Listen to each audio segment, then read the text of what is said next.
नमस्कार, स्वागत है आपका आपके अपने चैनल एमडी टीवी हरियाणा पर। और मैं आपका भाई आपका दोस्त दीपक सोलंकी भिवानी से। बुधवार को भिवानी के गांव अलवास में जमीन के विवाद में खूनी संघर्ष हो गया, जिसमें एक युवक राकेश की तेजधार हथियारों से हत्या कर दी गई। वहीं राकेश की मां और ताऊ भी गंभीर रूप से घायल हो गए। बताया जा रहा है कि 800 गज के प्लाट के लिए पड़ोस के ही लोगों के साथ विवाद चलता आ रहा था। 4 साल पहले ही राकेश की शादी हुई थी और उसका 1 साल का बेटा भी है। और राकेश के पिता और भाई की पहले ही मौत हो चुकी है। अब उनके परिवार में उनकी माता, पत्नी और 1 साल का बेटा ही रह गया है। इनके परिवार में एक राकेश ही कमाने वाला था, जिसकी हत्या कर दी गई। और आज पीड़ित परिवार और ग्राम पंचायत के लोगों ने एसपी साहब से की मुलाकात। आरोपियों के खिलाफ जल्द से जल्द कार्रवाई की मांग।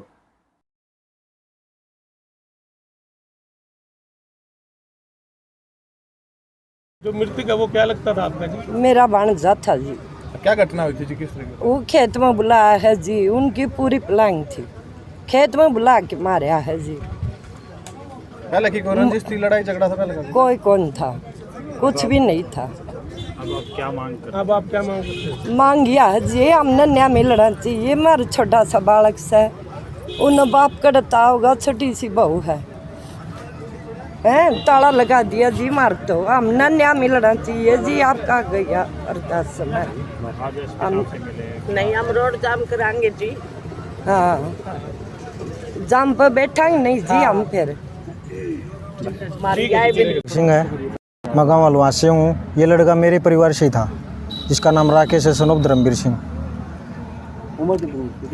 उसकी उम्र थी जी शायद 30 साल है। हाँ जी, शादीशुदा था या? शादीशुदा था जी। 2-1.5 साल से शादी हुई थी उसकी। 1 साल का बच्चा भी है और घर में कमाने वाला भी वही था। कति गरीब परिवार था। उसके माँ बाप भी गुजर चुके हैं, भाई भी गुजर चुका है। घर के ताला ही लगा दिया है, ना प्री प्लानिंग करके उसकी डेथ करी है। किस तरह से पूरी घटना को अंजाम दे दिया? क्या पूरा मामला था? वो जी कई दिन से लग रहे थे प्री प्लान करने में। उनका पूरा परिवार साथ था उसमें। और वो लड़के अगला गया हुआ था, वो उसकी मम्मी लकड़ी तोड़ने के लिए गई हुई थी। तो वहाँ ये पीछे से गए हैं, जो भी हथियार थे धारदार हथियार लेके ये गए हैं। पीछे से उसको बैठे से हमला किया है और उसको ना तो कुछ वो करने दिया। और वहीं मार के, फिर मारने के बाद भी उसके पड़ गया था वो, ये मर गया, फिर भी उसको मारे हैं। और उसका बड़ा भाई है ये सोनू, उसको भी ये ढूंढने के लिए ये घर में अंदर घुस गया और उसको भी बाहर से अगर ये मिल गया तो इसको भी जानते मारते हुए। पहले भी लड़ाई झगड़ा हुआ? पहले ऐसा कुछ नहीं हुआ जी, उन्होंने ना किसी को बताया। और वो हर बार यही कह रहे थे हम लड़ाई नहीं करा, पर वो अंदर ही अंदर प्लानिंग करते रहे, पकड़ते रहे। क्या कारण रहा कि बात मारने तक पहुंच गई? पता नहीं जी, वो ईर्ष्या ऐसी थी उनकी, जो ऐसी उत्पन्न कर ली उन्होंने उस लड़के के प्रति कि वो उसकी वाइफ को घर के आगे लाठी मार के भी कह के आए हैं कि इनका मट्टा मिलिया कर देंगे हम तो, और इनका पूरा घर ना ख़त्म कर देंगे। और घर ख़त्म ही कर दिया जी, कोई बचाएगा नहीं उनका। तो कैमरा में रिकॉर्डिंग है जी, पूरे सबूत हैं। उनकी मदर है, आई विटनेस हैं। एक भी किसी नाजायज़ का नाम नहीं लिखवाया उसमें। सारे जो वहाँ पर प्रेजेंट थे उन्हीं का नाम लिखवाया गया है। हाँ जी, देखो जी, अगर पुलिस प्रशासन अगर कुछ करता है हमारे लिए तो ठीक है, नहीं जी हम करेंगे रोड जाम। और हम रोड जाम करके हमारे से जो भी बनेगा हम ज़्यादा से ज़्यादा वो काम करेंगे। अगर हमारे किसी घर के परिवार से हाथ से उनका कोई मर गया तो इसकी जिम्मेवार पुलिस प्रशासन होगी। हम पहले वो कर रहे हैं, अल्टीमेट कर रहे हैं उनको। ठीक है। तो इन्होंने ना कोई परिवार इकट्ठा किया, ना कोई गांव इकट्ठा किया, प्री प्लान करके उन्होंने इसका मैटर किया। और इनका तो वैसे घर का ताला लग गया। इसका पिताजी भी गुजरा हुआ था, छोटा भाई था वो भी गुजर गया, घर में यही था अकेला। ये प्री प्लान मैटर था। हमने एसपी साहब से मिले थे कि जो इसमें जो भी है, हम नाजायज़ किसी को नहीं फंसाना चाहते। जो भी है, जहाँ प्लान बनी है, जो प्लानर है, जो इसमें शामिल है, उनको पकड़ो, कड़ी से कड़ी सजा दो। इस बारे में एसपी साहब ने हमें एसओ साहब से बात करी है, आश्वासन दिया है कि जल्दी जल्दी उन्हें गिरफ्तार करेंगे। और जो भी है इसमें कोई नहीं बच पाएगा। 2 को तो गिरफ्तार कर रखा बता रहे हैं? हाँ, 2 को गिरफ्तार कर रखा है। कितने लोगों के खिलाफ कार्रवाई की मांग? 10-11 हैं जी। 8 तो बाई नेम है जी। 8 बाई नेम है। और जो टोटल 11 है। जो लाठी लेकर, जो कैमरे में जहाँ वहाँ कैमरा लग, CCTV कैमरा लग रहा था, उसमें 2 लाठी लेकर दिख रहे हैं।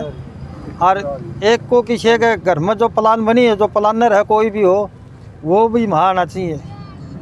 स्थिति बहुत कमजोर है जी, कोई नौकरी नहीं जी, कोई हाँ जी, माँ का भी चोट लगी, कोई कमाने वाला नहीं जी। माँ के चोट ला रही है, टक्के रही है 28। जमीन भी 1-2 किला जमीन आती है, जमीन भी इतनी उपजाऊ नहीं है, तो आर्थिक स्थिति तो बहुत कमजोर है। अगर आप मान लो अभी भी वो आपकी नहीं मानता कि क्या कदम उठाए जाएंगे?